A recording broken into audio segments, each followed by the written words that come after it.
bienvenue sur le podcast d'Equisen Conseil, l'âme des chevaux, le podcast pour connaître son cheval et mieux le comprendre.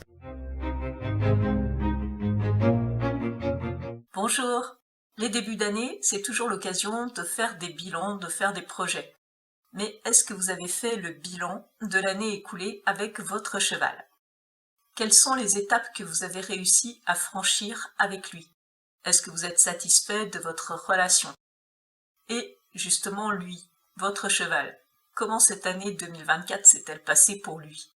Est-ce qu'il a eu des problèmes de santé? Est-ce que son mode de vie a connu des changements? Est-ce qu'il exprime des signes de mal-être ou il en a exprimé à un moment donné?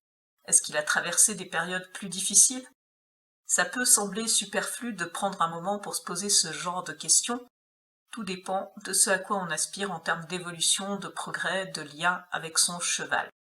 Posez-vous la question, qu'est-ce qui a bien fonctionné et que je dois poursuivre? Mais aussi, qu'est-ce qui s'est mal passé et surtout, pourquoi?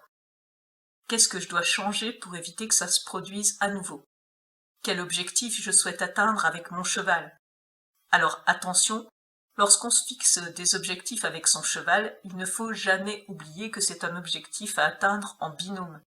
Il faut toujours se demander si atteindre cet objectif risque d'avoir une influence néfaste sur le bien-être physique, mental et émotionnel de son cheval, et réfléchir à toutes les étapes par lesquelles on va devoir passer pour se préparer soi-même, mais aussi pour préparer son cheval. Souvent, on s'aperçoit qu'il nous manque des compétences pour assurer le bien-être de son cheval, des compétences pour l'éduquer et progresser avec lui, des compétences pour le comprendre correctement, comprendre son comportement. Parce que lorsque les choses ne se passent pas comme on le voudrait, ce n'est pas la faute du cheval. C'est toujours parce que nous n'avons pas repéré un problème, parce que nous n'avons pas su décoder les messages de notre cheval, parce que nous ne sommes pas compréhensibles pour lui. Encore faut-il en prendre conscience, se remettre en question et chercher des réponses. Ces réponses, vous pouvez les trouver dans les formations en ligne que je vous propose, alors n'hésitez pas à réserver un appel découverte offert et sans engagement pour en savoir plus et trouver la formation qui répond à vos besoins. Le lien est en description.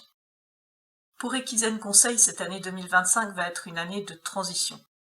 L'entreprise, mes chevaux et moi-même, on va déménager pour nous installer dans l'ancienne ferme familiale au centre de la France, au 3e trimestre 2025. La réalisation de ce projet va nécessiter pas mal d'aménagements sur place, pour accueillir les chevaux et pour pouvoir vous proposer également de nouvelles prestations. Ce sera l'occasion d'aborder dans ce podcast des thématiques autour d'un sujet passionnant, avoir son cheval à la maison. Aujourd'hui, mes chevaux sont déjà entièrement sous ma responsabilité, mais sur un terrain qui ne m'appartient pas et où je ne peux malheureusement pas réaliser tous les aménagements que je souhaiterais. Maintenant, je vais pouvoir organiser au mieux leur futur lieu de vie et partager avec vous ce projet de la conception à la réalisation. J'espère que ces sujets vous plairont et vous pourrez également les retrouver en vidéo sur YouTube. Dans cette nouvelle saison du podcast, je continuerai également à vous proposer, comme tout au long de l'année écoulée, des sujets pour mieux comprendre votre cheval et pour réfléchir à votre pratique.